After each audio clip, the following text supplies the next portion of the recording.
Hey guys, my name's Kurt and I sell real estate in the Los Angeles area. So you bought your dream house, or did ya? Let's find out for sure and talk to an inspector.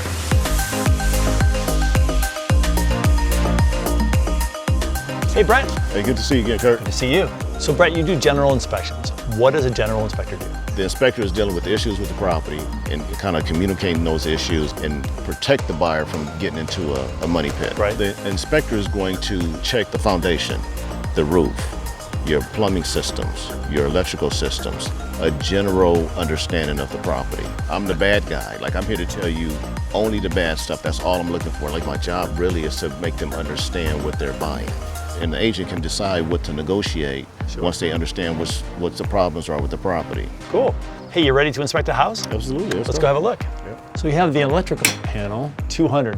What does that 200 mean? The main panel is max 200 amps. Okay. And then these are individual amps running different parts of the property.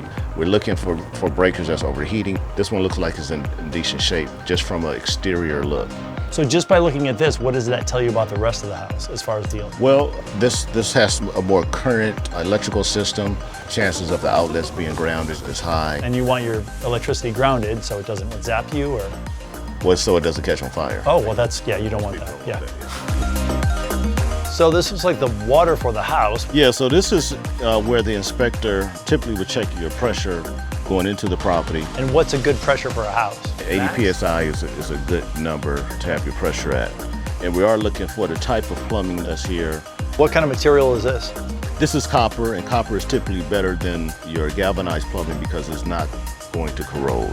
Oh, I see. The water for the house looks good. Let's go to the next one. So concerning the water in the kitchen, is there anything specifically you look for? Yes, under the sink, we're looking at how the traps are designed.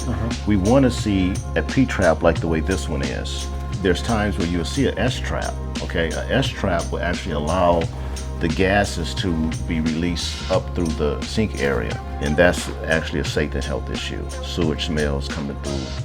Oh, that's not good. So when you flush the toilet, it would come out the sink? It could. The smell? The smell can actually come up through it. Wow. Use a P-trap. So we're inside the garage and we've got the water heater, and this looks like a tanked water heater? Yes, this is a tank gas water heater.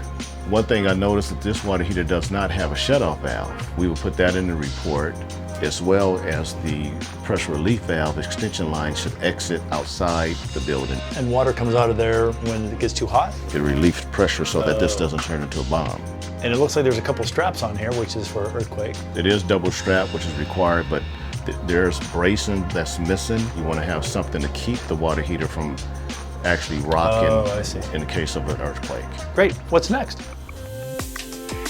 You got a beautiful pool. What specifically do you look at for a pool inspection? Well, we're looking for cracks. We're looking at the skimmer and the suction that's coming from the skimmer, making sure the level is good. A telltale sign of a leak is when the owner have a water hose laying inside of the pool. Which means so they keep filling it up. Yeah.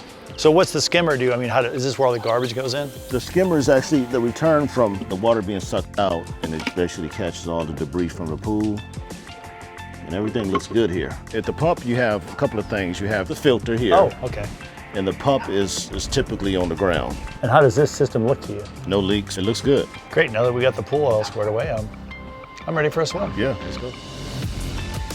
So what about things like wood rot, termite, pests? Do you deal with that stuff at all, or is it something, like right here? So we will comment on the condition of the fascia and the trim and any signs of wood rot, dry rot, infestation. A licensed termite guy, he can actually recommend treatment in terms of chemicals. We can't do that, but we can talk about the structural aspects of any damage that's being caused by termites or any type of pests. Got it.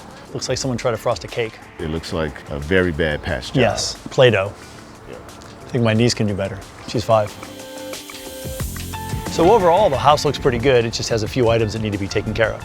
Yeah, it's just like with any house, there's going to be some repair items. Even a brand new home is going to have some things that need to be repaired. There's nothing alarming here, but there are some things that should be corrected, especially the health and safety issues. There's things that may be too alarming for certain buyers, but it all depends on the buyers and their issues. We're basically going to tell them our professional opinion about the property, and then you have to take it from there. Right. I'm going to take the report that you gave and all the information you gave me and the report that you wrote, give it to my buyers, and go over it with them. Thanks for the inspection. Okay. We'll see you in the next one. Thank you, Kurt. Thanks. If you enjoyed this video, comment below and check out my other videos.